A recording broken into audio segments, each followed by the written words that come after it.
El siguiente programa es apto para todos. No contiene escenas de sexo ni de violencia. Los menores de edad deben estar acompañados de un adulto responsable. La opinión es una herramienta de construcción de territorio. Compartiendo nuestro punto de vista, generamos desarrollo. En AUPAN Televisión, usted tiene la palabra. Hoy en el programa Tiene la Palabra con los profes tendremos como invitado a Gustavo Zapata Restrepo, profesor, escritor e historiador andino, quien nos hablará desde su punto de vista acerca de la evolución de la educación colombiana, centrándose en la influencia que tuvo en el entorno local como pilar de la historia andina. Se contrasta la cátedra eclesiástica con la que se educaba en aquel entonces con el paso hacia la escuela activa. En el proceso no solo cambió la forma de impartir conocimiento, sino también la manera con la que éste era recibido. Este es un espacio para la recuperación de la identidad andina a través del diálogo, un momento de encuentro con la memoria. Esto es Tiene la Palabra con los profes. Un cordial saludo a todos los televidentes en este programa, en su programa Tiene la Palabra con los profes. Hoy tenemos un gran invitado, profesor, amigo, Gustavo Zapata, escritor y historiador andino. Gustavo Zapata, bienvenido al programa Tiene la Palabra con los profes. Muchas gracias, Víctor Manuel y Juan David, por invitarme. De verdad que me siento muy honrado de estar en el programa de ustedes dos. A vos, Gustavo, mil gracias por aceptar la invitación, por prestarle atención al proyecto que tenemos con este programa de tertulia y conversación. Correcto. Esperamos que de temas de interés general. Qué bueno que los maestros hagamos cosas como estas. Y aprovechemos los medios que tenemos acá en ANDE para que demos a poner nuestras ideas. Y me le robo la palabra a Víctor Manuel. Los agradecimientos de siempre a UPAN Televisión por abrirnos y permitirnos este espacio. Víctor, ¿de qué conversamos hoy con Gustavo? Hoy conversaremos sobre la educación, el papel de la educación en la historia andina. Correcto. Y cómo la historia nacional, cómo influyó en esa evolución de la historia local y de la historia de la educación. La educación es un pilar en la historia local. Es un tema excelente, Víctor Manuel, porque la historia no puede soslayarse. La historia queda en la presente siempre. Hay una frase que se ha vuelto de cajón, pero que es verdad, ¿no? La historia nos sirve para que no cometamos viejos errores. Y entonces es bueno que miremos la historia, sobre todo la historia de la educación. Yo me caracterizo más por vivir en el pasado que en el presente, yo como historiador. Entonces es una pasión, de verdad, investigar. Bueno, Tavo, perdón lo de Tavo, pero ¿sí? Me siento más como diciéndote así. Sí. ¿Cómo podemos, si se puede definir, o cómo podemos mirar hacia atrás la educación en Colombia en el siglo XX?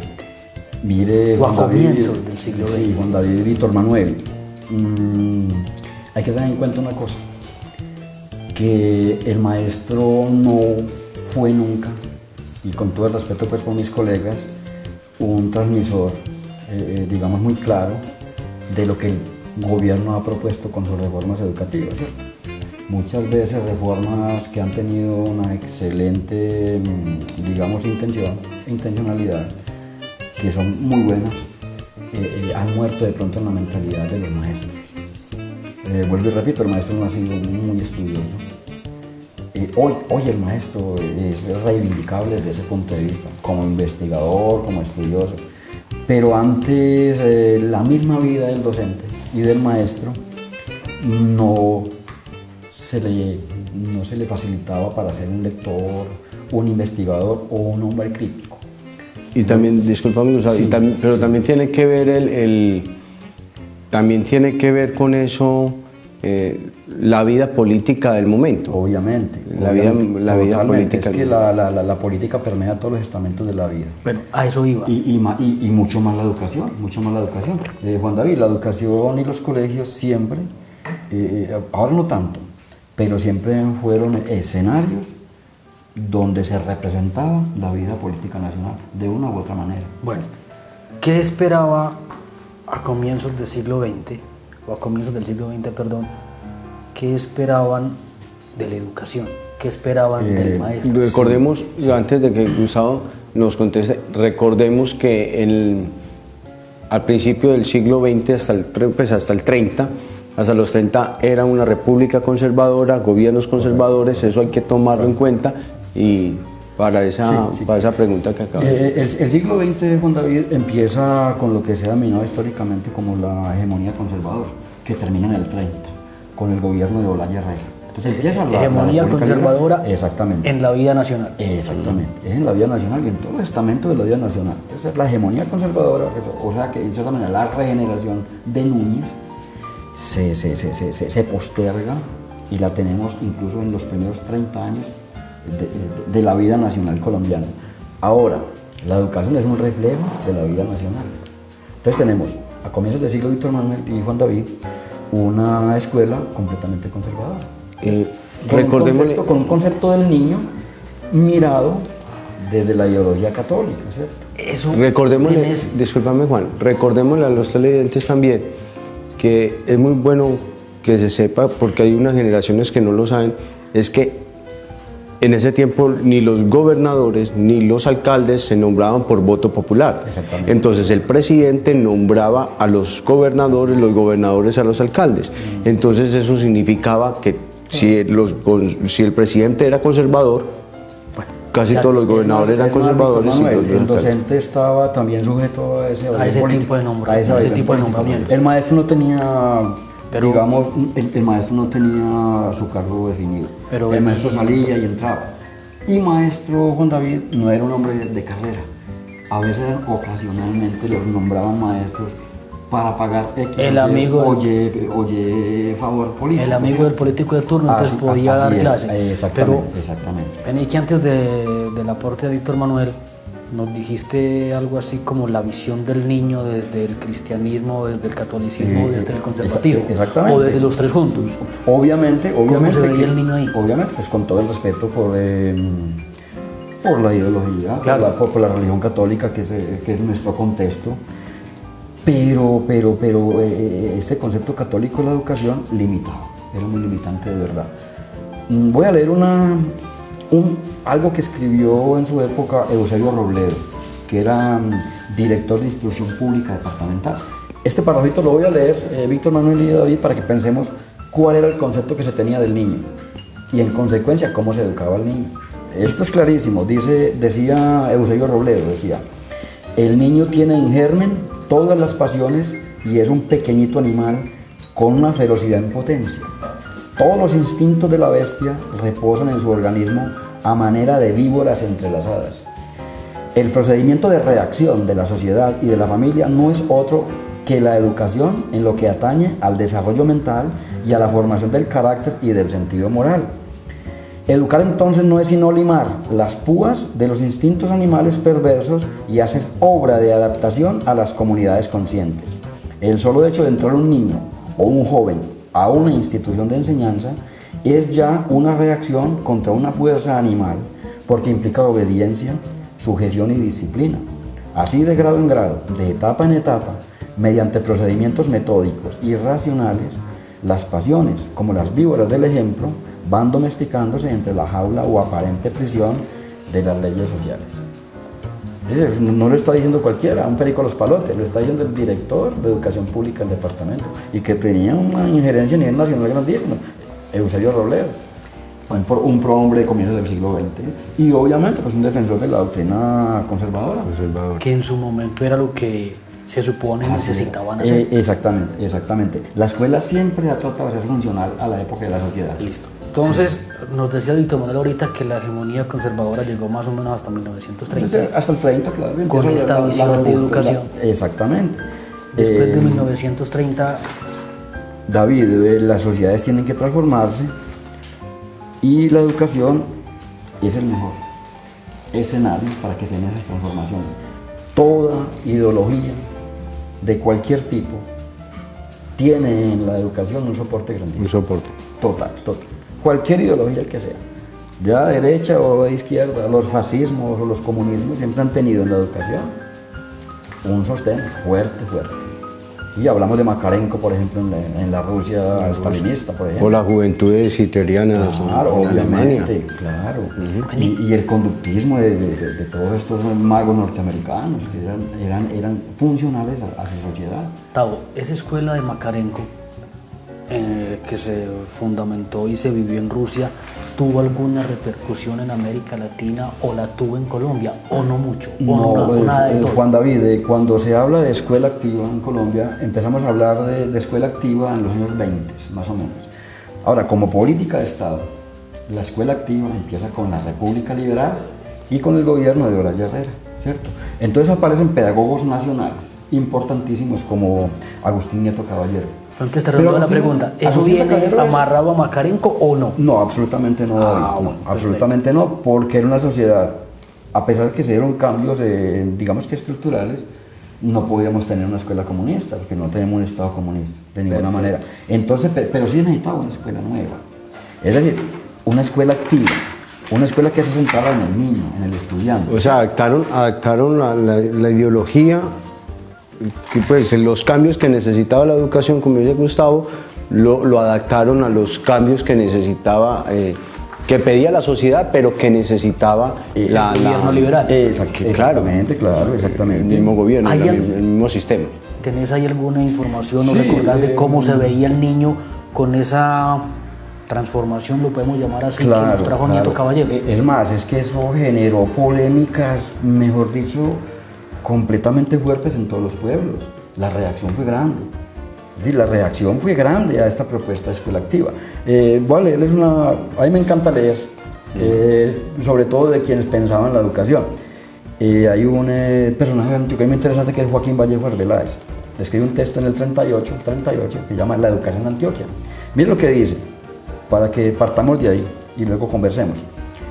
Lo que él concibe como escuela nueva, dice: la escuela nueva, que fue entrevista y comprendida por algunos educadores años atrás, no había sido aceptada oficialmente. Se imponía una tradición de enseñanza memorística y abstracta, de disciplina fundada en los castigos de dolor, de absoluta pasividad del alumno, del régimen del Magister Dixit, del horror a la cultura física, el deporte y el excursionismo, de clasificación del personal por familias y recursos económicos, y no por capacidades, en fin, de destrucción del niño como elemento activo. Miren que clarísima la posición de este señor. Pero él lo está bien, porque yo de Joaquín Vallejo, ¿qué dijiste? No. Sí, él fue director de educación pública, luego fue ministro. Entonces, ¿él está reivindicando la escuela nueva o está atacándola? La está reivindicando totalmente, claro. Pero escuela nueva. Pero con su ideología. Escuela activa. Escuela nueva. Y aquí, qué pena con los televidentes hacer una claridad. La escuela nueva no como lo vemos ahorita, que es un profesor, un solo profesor para todos los grados, de primero a quinto o de preescolar a quinto, la aclaración, en la zona rural. O sea, eso se llama escuela nueva actualmente, pero no es la escuela nueva o escuela activa de la cual, desde la pedagogía. No, desde la pedagogía activa. Hablar de escuela activa era hablar de una transformación enorme, ¿cierto? Pero no era la cuestión estructural, era la cuestión filosófica. La escuela no como filosofía de Estado, ¿cierto? Ahora, Gustavo, disculpa, esa parte de la historia nacional, o sea, la visión de la educación nacional que ya hemos tratado y la visión de los magos del departamento, de magos del escritorio, como digo yo, ¿cómo se vivió aquí en Andes? Pues, o sea, ya concretemos. A mí me encanta responder a esas preguntas tan interesantes, Víctor, con textos. En un periódico municipal que se llama Andes Cívico, se llamaba, de 1931, un dirigente escribió lo siguiente. Y esto es clarísimo también. Mire, Juan David y Víctor Manuel. Vivimos bajo el imperativo categórico del descreste. La escuela nueva, la escuela activa y otras tonterías transportadas del viejo mundo nos han conmovido con la sonoridad agresiva de sus nombres. Los maestros de hoy, con las modernas concepciones pedagógicas resumidas en elecciones estudiantiles, repúblicas imberbes, huelgas legalizadas, semanas del niño y otras supercherías pseudocientíficas, robustecen la indolencia y crean un régimen donde impera el muchacho.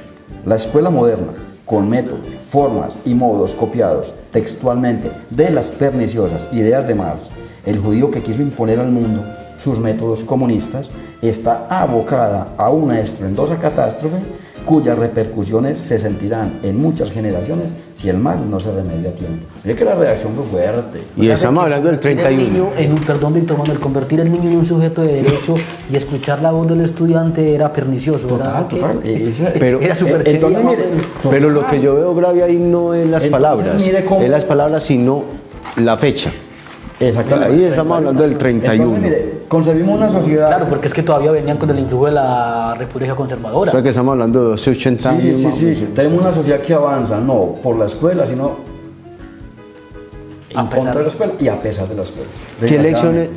Cuando habla de las elecciones escolares, claro, ¿qué tipo de elecciones? Ahora hablamos de personería, pero la personería son del 95 para acá. Pero es un antecedente interesantísimo de lo que hoy es la democracia estudiantil y la democracia educativa. En esa época se hablaban de las repúblicas estudiantiles. Repúblicas estudiantiles. Los niños escogían sus ministros. Estaba el ministro de Cultura, el ministro de Trabajo, el ministro de Educación. Era una cosa hermosísima. Todo hacía parte de ese concepto de escuela nueva. Es decir, mire que estaban entrando al niño, por fin, en un concepto de democracia que no existía antes. Y estábamos hablando del 30 con la República Liberal de Olaya Herrera. Claro, pero entonces se tuvo que dar antes de 1930. Sí, claro. Igual que en 1930 el que llegó al poder llegó de una vez a No.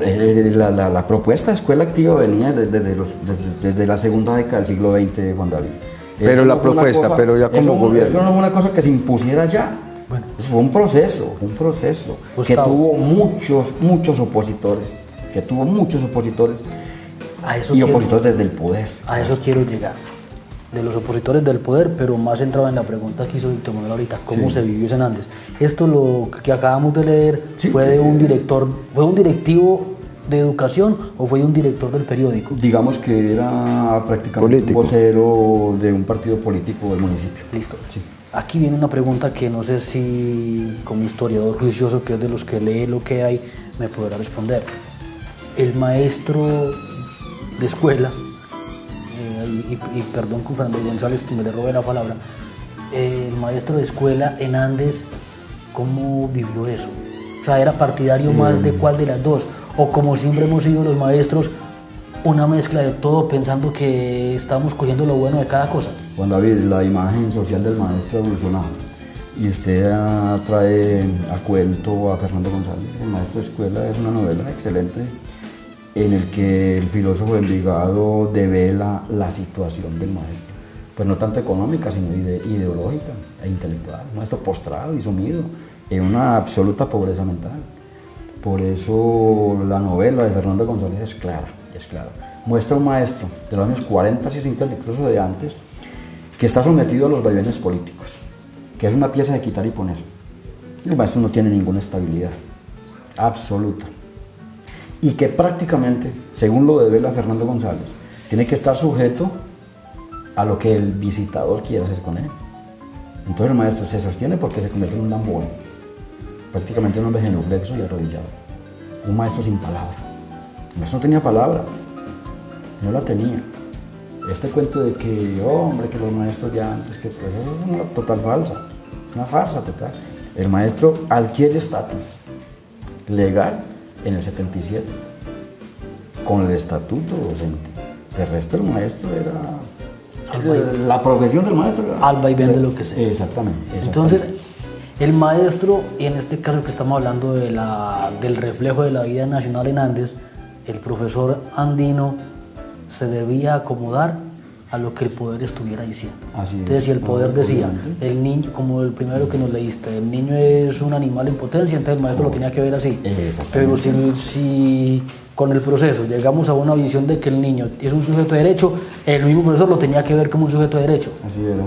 O sea, que el maestro estaba despojado de su posición de pensador de la educación, ¿o qué? Sí. Gustavo, se me viene aquí. Perdón, Víctor Manuel, tan poquito eco tenían a veces las políticas estatales que en 1911, estamos hablando de 1911, en el gobierno de Carlos R. Restrepo, hubo una ley que prohibía los castigos degradantes o humillantes. Y el castigo fue el denominador común en la escuela nuestra.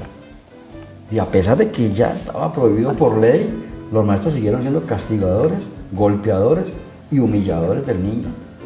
Con todo mi respeto por los compañeros míos docentes, pero nosotros fuimos producto de una escuela violenta. Y de maestros que ejercieron violencia. O que hicieron de la pedagogía un arma violenta. Porque también fueron educados así. Obviamente, Juan David.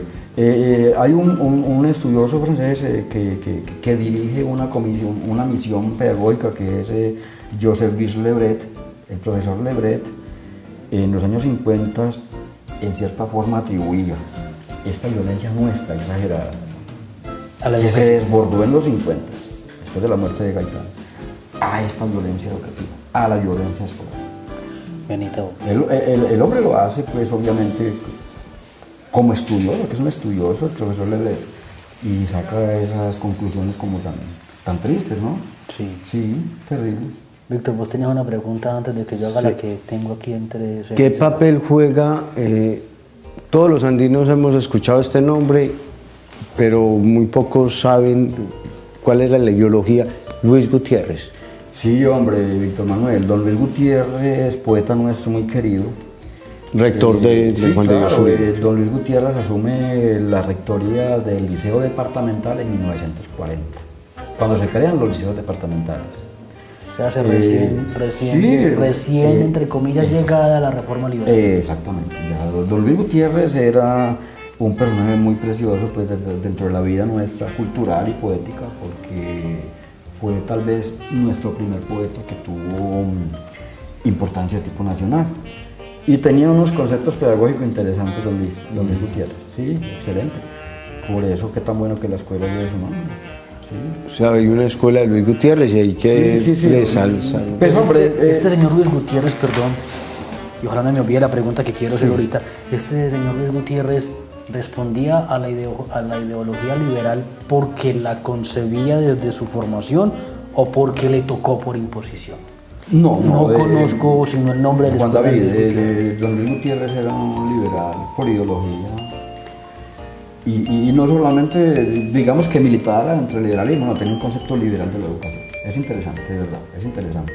Es más, que cuando don Luis Gutiérrez ejerce la rectoría, encuentra una reacción muy fuerte por parte del conservatismo andino. La cosa fue aterradora. Gustavo. Contra don Luis Gutiérrez se fueron lance en ristre, absolutamente. Aquí le quiero pedir perdón a Víctor Manuel porque yo sé que él también está que se pregunta. Pero ya se me está acabando el tiempo del programa, calculo por ahí 7 minutos. La pregunta que quiero hacer cuando hablaste del señor francés, me disculpas. José Luis Lebret. Lebret dice que la violencia en Colombia tuvo que ver por la educación tan rígida que se impartió. Sí, sí, él dice que en cierta manera todo este desborde violento tuvo su germen en la escuela, en una escuela violenta. Aquí acuso ignorancia. Obviamente Juan David, que es una posición rebatible como todas las posiciones. Pero aquí acuso ignorancia, Gustavo. Sí. Eso tuvo que ver con lo que extracámaras hablamos que se llamó la guerra de las escuelas, o son dos episodios violentos tal vez conectados históricamente, pero que no están fuertemente mire, Juan David, conexos. Ese fenómeno de la guerra de las escuelas que usted menciona ocurrió entre 1876 y 1877, en el gobierno radical del siglo XIX. Pero la escuela fue en cierta manera una copia de ese siglo XIX. Es que nosotros no vencimos el siglo XIX en el XX.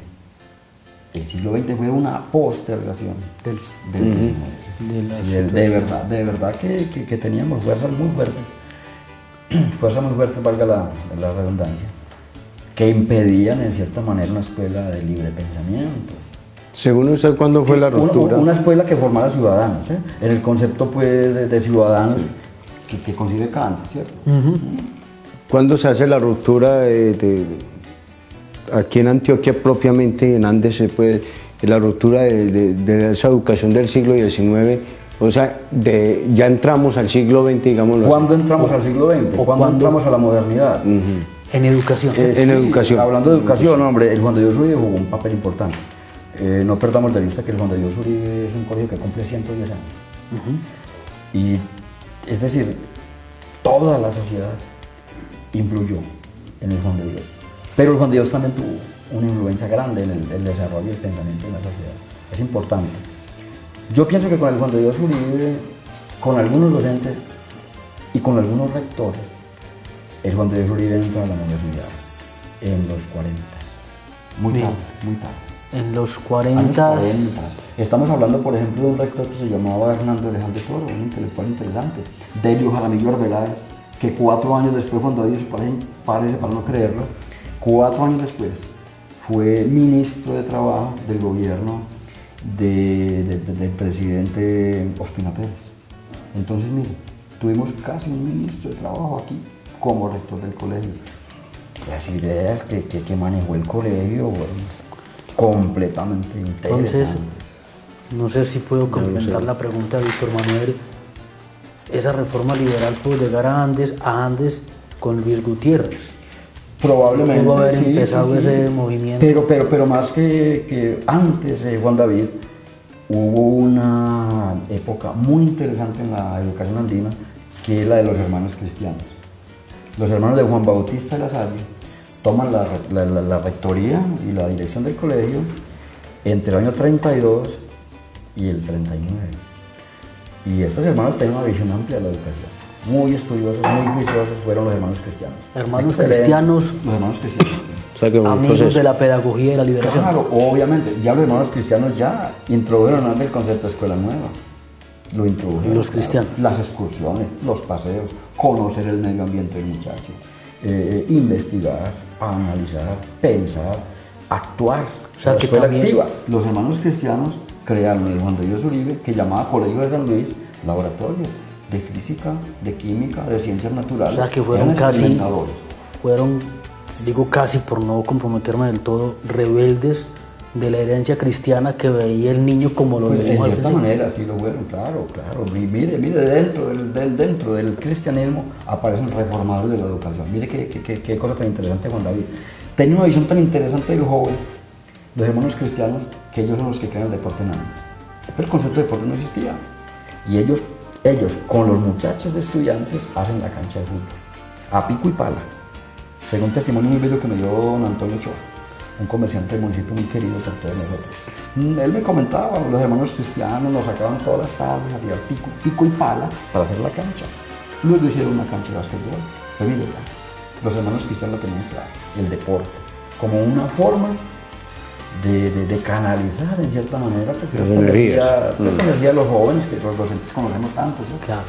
Bueno, Víctor, Gustavo, nos quedan 3 minutos de programa. Qué lástima. Uno quisiera que fueran siquiera otros 30. No tocamos, por ejemplo, la educación de la mujer. La educación de la mujer, ni la transformación de la imagen social del maestro, porque la tocamos ahí con un pincel así. Y ya esta es la educación del siglo XXI, nos faltan muchos temas, Yo no te quiero comprometer, pero ¿estás dispuesto a ver otro programa? Juan David, pues usted me invita con mucho gusto, de verdad, hablamos de los temas.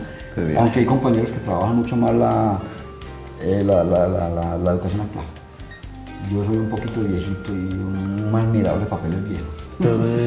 Pero lo que pasa es que estamos como precisamente haciendo ese rastreo de la historia para poder llegar ahorita. Excelentes compañeros que trabajan y han investigado y han leído mucho sobre la situación actual de la educación. Claro. Bueno, ya para ir terminando, Gustavo, ¿qué piensas de la educación actual? Juan David.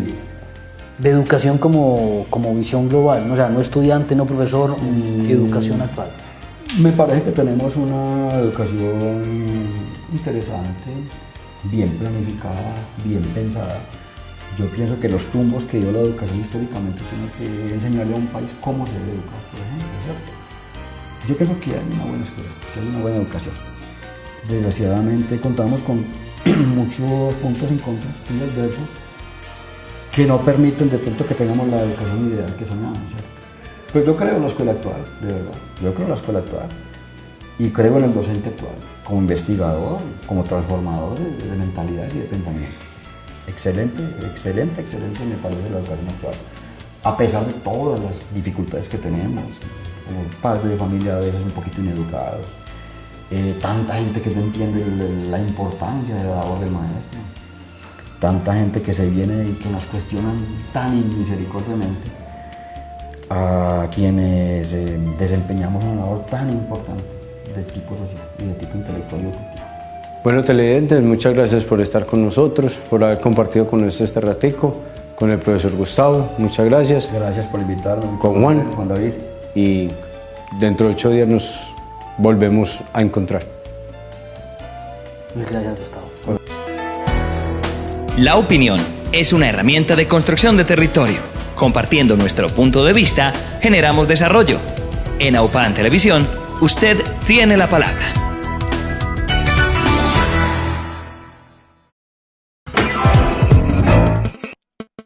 AUPAN, la televisión de los andinos.